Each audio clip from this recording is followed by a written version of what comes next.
Good afternoon, everyone, and welcome to our Career Spotlight on Careers in Recreation and Community Development. My name is Lisa Kuntz-Samanuk. I am the Chinook School Division Industry Education Program Facilitator. On behalf of the Regina Industry Education Council, we are pleased to be able to have Elizabeth Heatcoat here with us today to share her experience with us. For those of you who may be considering a career in community development, working with communities, organizations, volunteers, and leaders to support culture, recreation, and support, Elizabeth's time with us today will be sure to inspire you.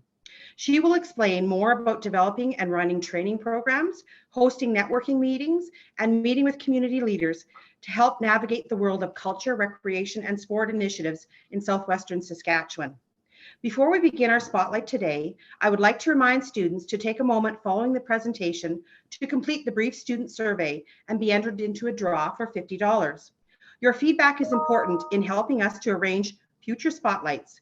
We will also have some time at the end of the session today for you to ask any questions, or you may contact Elizabeth directly.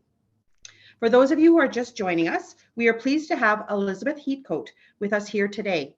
Elizabeth wears several different hats. She is a community consultant, business partner, active volunteer, and a mother of three. After traveling abroad, completing a BA in journalism, and entering the workforce, Elizabeth returned to her hometown of Leader, Saskatchewan to advance her career while working virtually. Family and community involvement are both priorities in Elizabeth's life and guide her career decisions. Through commitment to personal and professional advancement and living a small town lifestyle, Elizabeth has worked from home for the better part of a decade. She pursues opportunities that provide flexibility and support work-life balance. Please join me in welcoming Elizabeth here with us today. Take it away, Elizabeth. Thank you so very much. I'm going to see what I can add to that fantastic introduction. I have to say I'm very happy. I'm very happy to be here with you today. I am passionate about what I do. I'm passionate about living and working in rural Saskatchewan and choosing to make my home here. And I hope you get something from this. So, like Lisa said, my name is Elizabeth Heatcoat. I currently work with the Southwest District for Culture, Recreation, and Sport. Now that's a mouthful, as their community consultant. So, how did I get here? I'll just very quickly highlight my education path. I graduated from Leader Composite School in 2002. I'm going to ask you not to start doing the math on that. From there, I went to the University of Saskatchewan, where I enrolled in arts and science, just kind of to get a feel for what I wanted to do.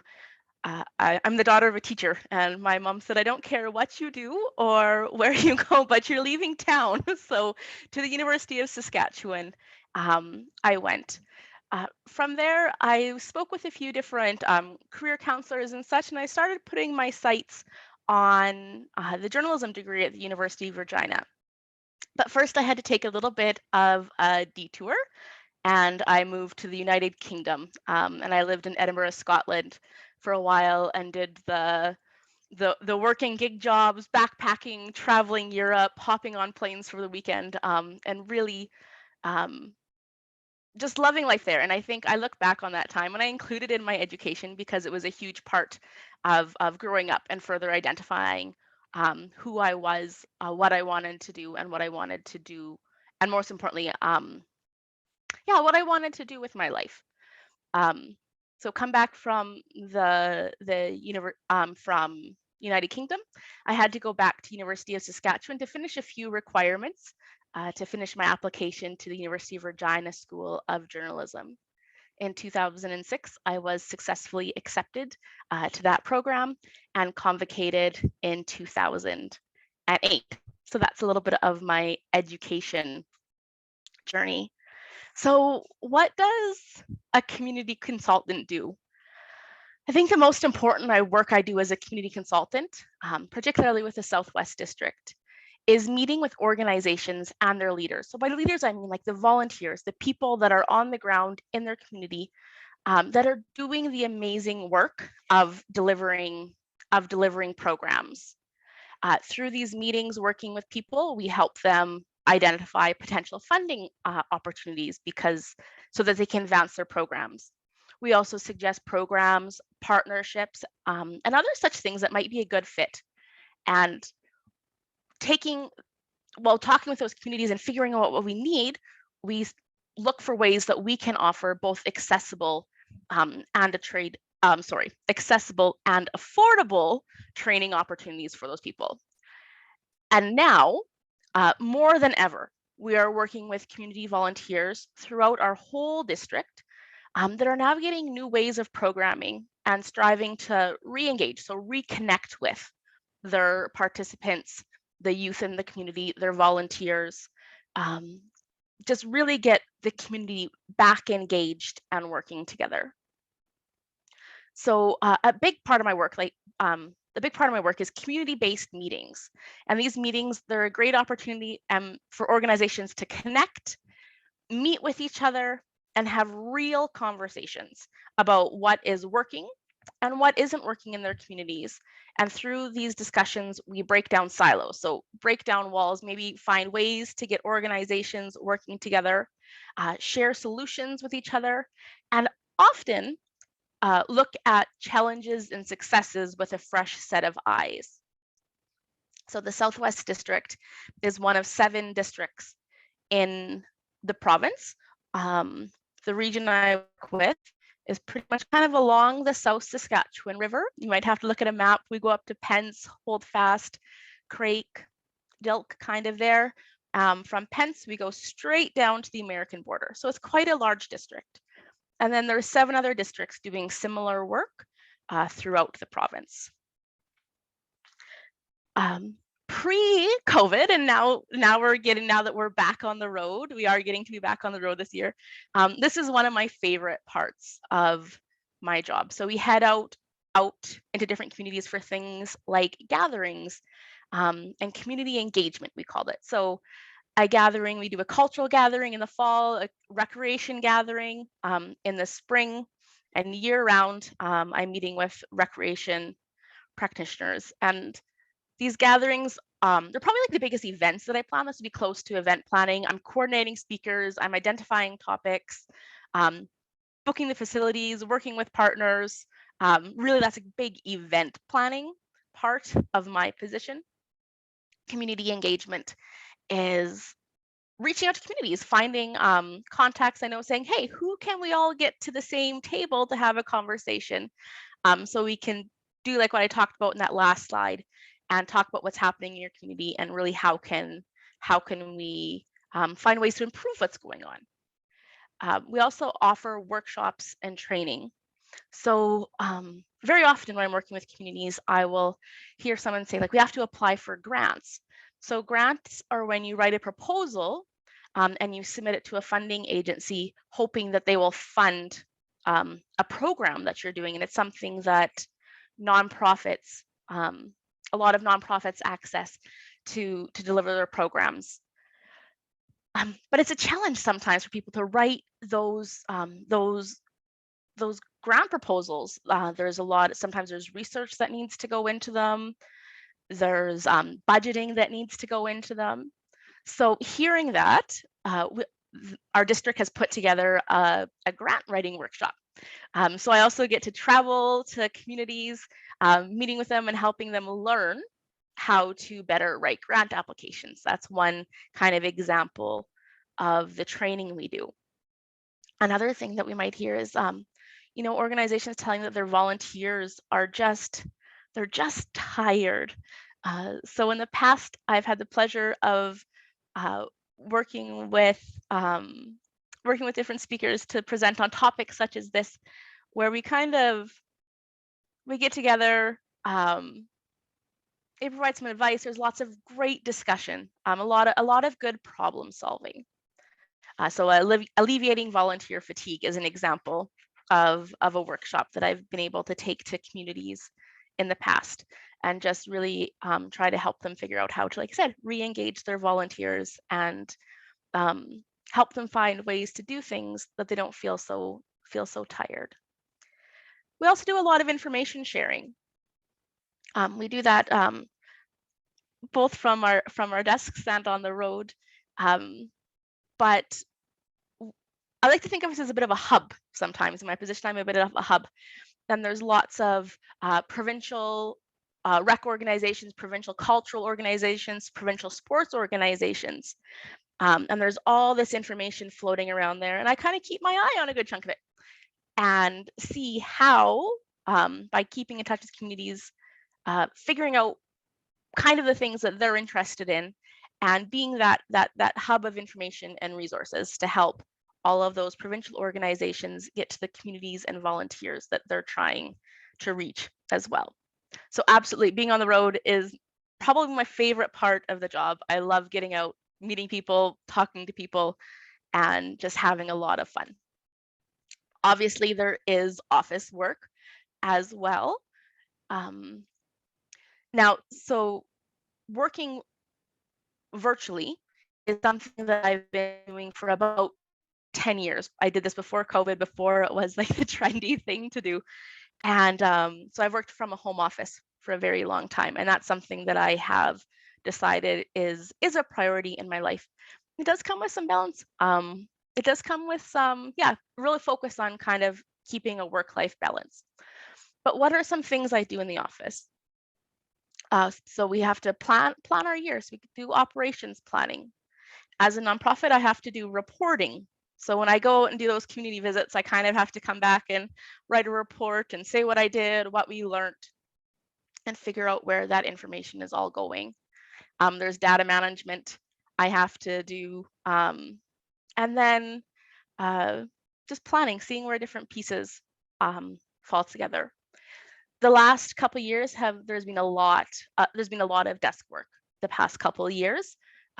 We have embraced the world of Zoom like we are on here today, and taking our workshops and hosting them on Zoom, lots of hosting of meetings and different training opportunities as well. But trying to do it in a way that is fun as possible, definitely always being challenged to be innovative with our approach to the Zoom world. I think I've touched on a little bit, but what are some things that I find rewarding in my work? Number one, I get to work with people, and I get to work with communities and the organizations to help them build capacity, is kind of like the industry term. Build capacity just means on a day-to-day basis do better. How can they reach more people? How can their programs be more impactful? And by doing this, I am always meeting new people. I am hearing their stories and working sometimes directly with them to identify ways to overcome challenges.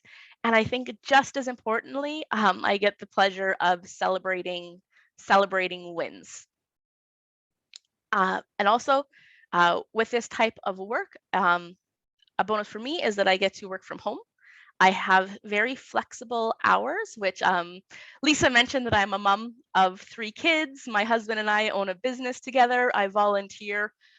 Working in a job that allows me flexibility is crucial. And I work for an organization that is goal and outcome based, meaning that I always know that I have something that I'm working towards.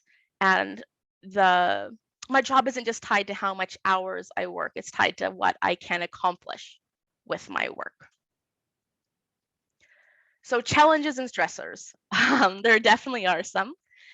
Working in the nonprofit industry, my position is reliant on funding.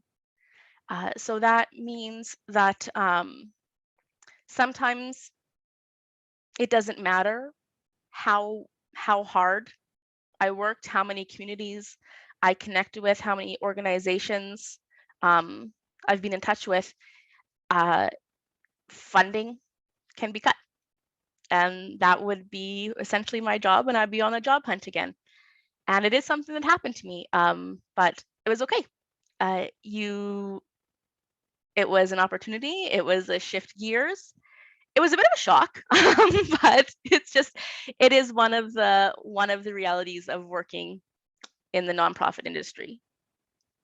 Identifying priorities is definitely another challenge.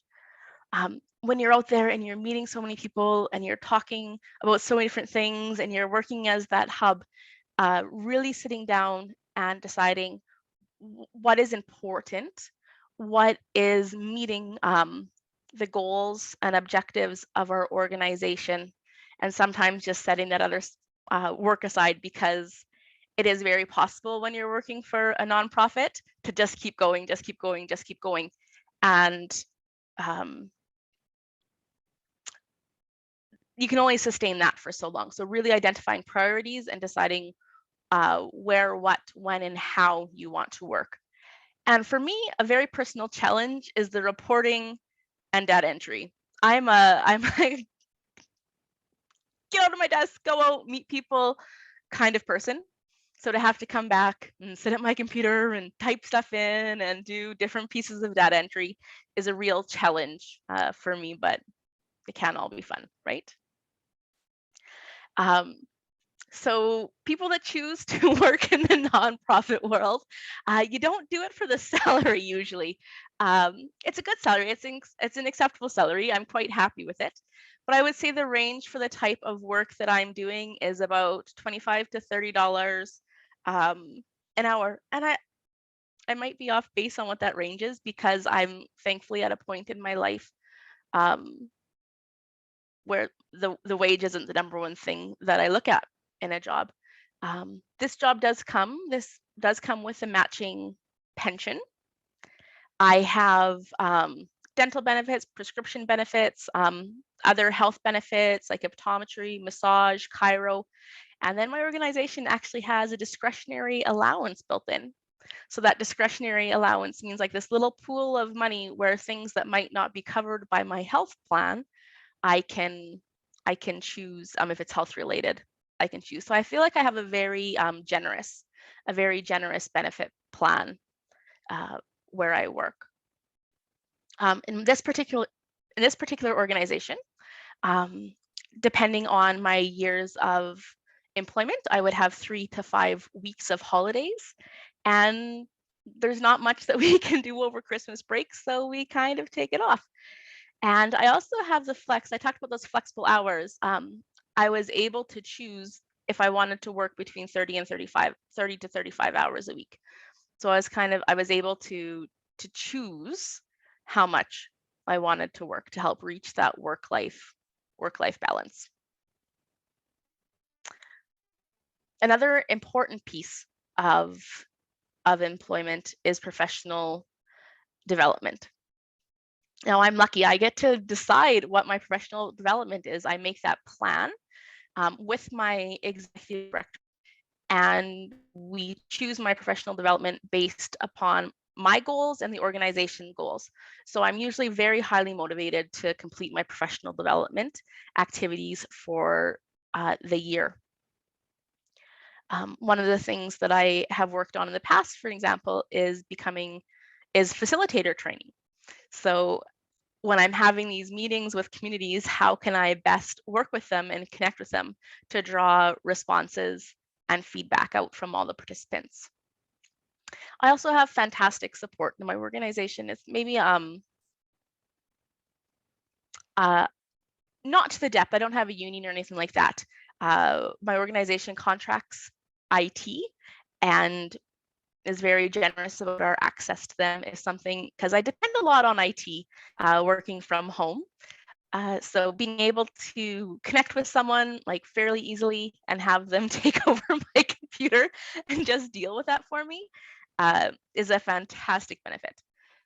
Like I said, there's 7 districts throughout the province, and each of those districts have community consultants that are doing very similar work to what I am doing.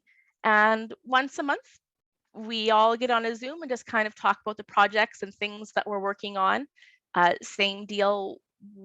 What are some speakers that we're using? What are some challenges that we need to overcome? What training trends are we seeing in our district? And figuring out how we can work together. Throughout my entire working history, I've been collecting mentors.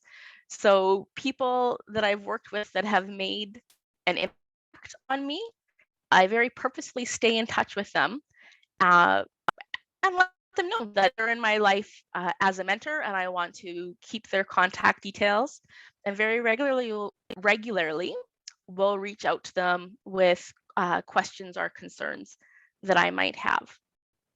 Also, with my position, I could become a member of the Saskatchewan Association of Recreation Professionals. They do have a category that I could be. So what are some other opportunities? I'm working in an extremely vast network of sports, culture, and recreation organizations.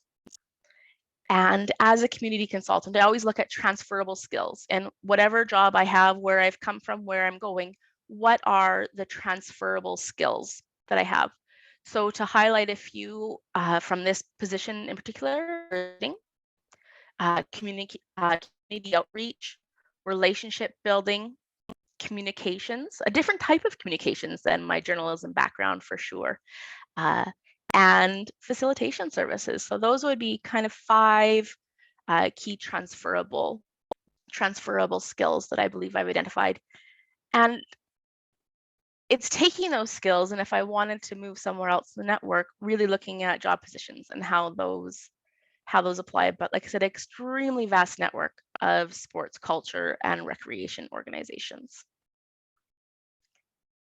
So I've alluded to this a little bit. I've landed in this position very deliberately, looking for something that serves my work-life balance. Years ago, I had the opportunity of attending a youth leadership training, and one of the things that they had was look at our life and identify the priorities in our life. And I think they've really stayed consistent for me. And I put mine on my hand so I could help remember it. I want something in my life that allows me to have strong community connections. I grew up in a small town. I grew up with parents that were extremely active volunteers. I saw that benefit that provided me in my youth, and that's something that I wanted to carry forward in my life. So having strong community connections. For me, working somewhere that provides me both intellectual and mental stimulation was also very important. Security. I needed something that paid the bills. I don't know if I needed something that made me rich. Obviously, it's nice to have a good income, but I needed something that provided a wage enough that I could pay the bills, and I didn't have to worry. And things to me like benefits, pension, predictable income were all important to me in that priority. Family, as important to me as community connections. Family is so very important. And I didn't want to be working somewhere or doing something that constantly made me make decisions between work and family. That still comes up. It always will. But for me, it was very important to find a position where that wasn't the constant. That was the exception and not the norm. And of course, socializing. I need to get out. I need to see the people. I need to have fun. But I also put that on my pinky. I put socializing on my pinky because it wasn't one of the stronger priorities, but just something that's still something important to me. And I wanted to have something that let me participate in that as well. Well, I think that was a lot. Thank you to everyone that joined me today and joined us. And does anyone have any questions that they would like to ask? Hi, Elizabeth. Thanks very much. I actually have a few questions, and I'm sure that my other program facilitator partners would as well. I think I have about 4 or 5 of them, and then I'll turn it over. My first one, it was really interesting to note that your education and career journey has taken you to many places before settling into what you're doing today. What advice would you give students as they embark on this journey past grade 12?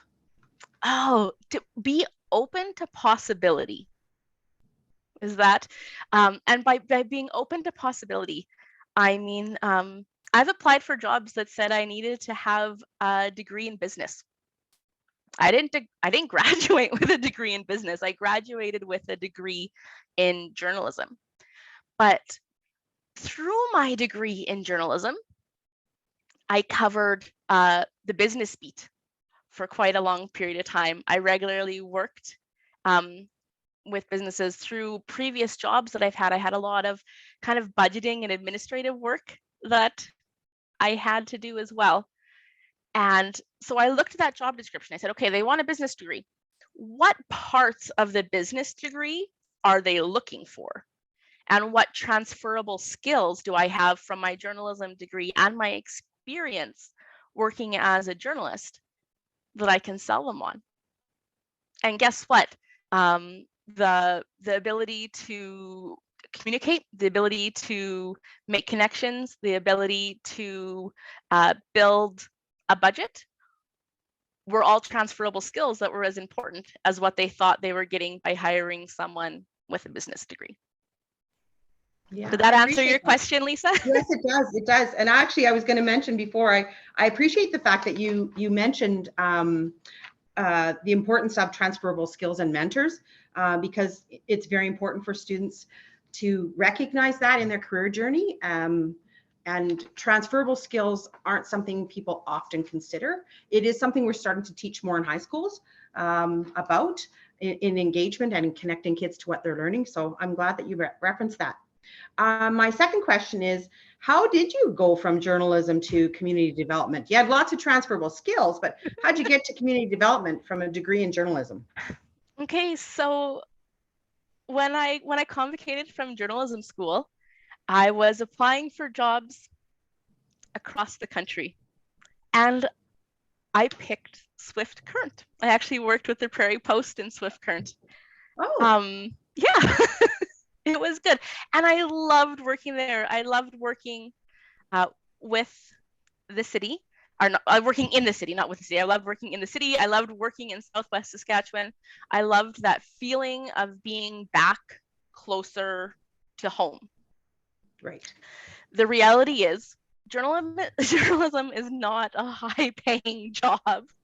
And I was supporting myself. I didn't have a partner at that point in time. I didn't have two incomes supporting my living situation. And like I said, talking about those priorities in my life, I just wasn't in a robust enough way meeting the financial requirements in my life. So I had some very honest discussions and decided that I was going to look a different direction. And that's when I started working with a nonprofit that was focused on community economic development.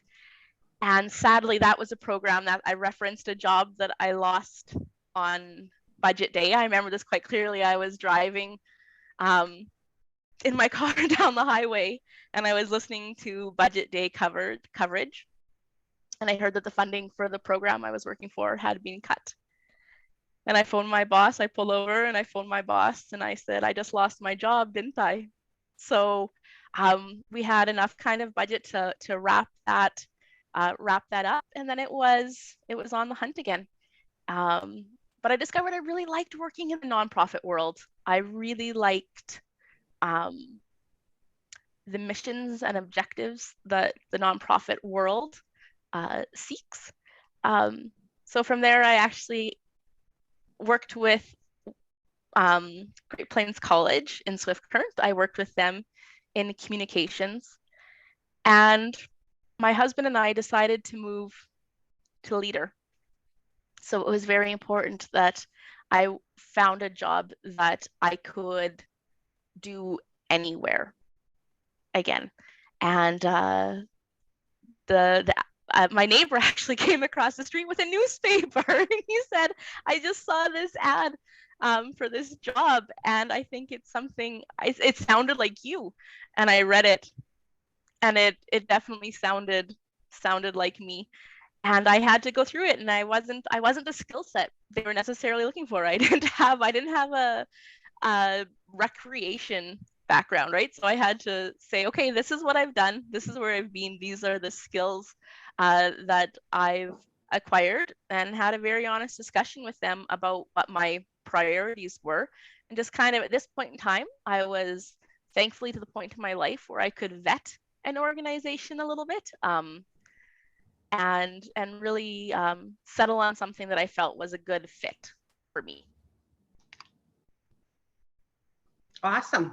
I like that you just mentioned that, you were open to opportunities. And even though you weren't a fit for the actual job that was being advertised, you decided to go for it because you had transferable skills, and that you were going to vet them. Because I think that's something students don't often consider, that when you're going for a job interview as well, you're vetting whether or not you want to really work there. Yeah. Just, you're interviewing them just as much as they're interviewing you. And then you make a decision from there. So, yeah. Yes. My last question for you is, as a high school student, what could they do to see if they're interested in community development and engagement? Volunteer in your community is a big part. I know it's so, and just kind of see and see what's happening. Connect with people like me. We're traveling around. We want to meet with you. I admit, like in high school, this is not a job I would have thought that I would end up in. Who knows what a community consultant is? What what do they do, right?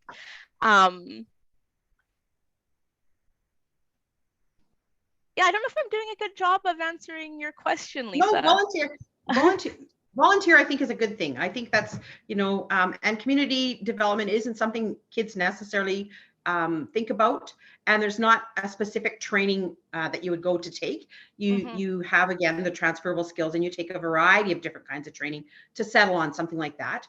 And as you said, right now, this is the best, you're living your best life, and this is a job that suits you for where you're in your personal life right now. So I think that's good. Yeah. Yeah. And can I add something to that volunteering thing? Sure. Is not just being like that volunteer that shows up. If you find that organization that you're interested in, think critically.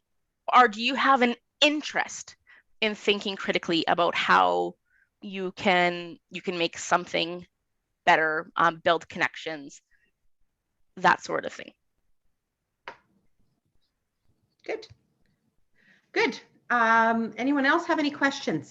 Just a couple comments. I just think it's really marvelous how you, I don't know, maybe I'm not sure if I'm saying this right, but it seems to me like you've made the world of work fit or work for you.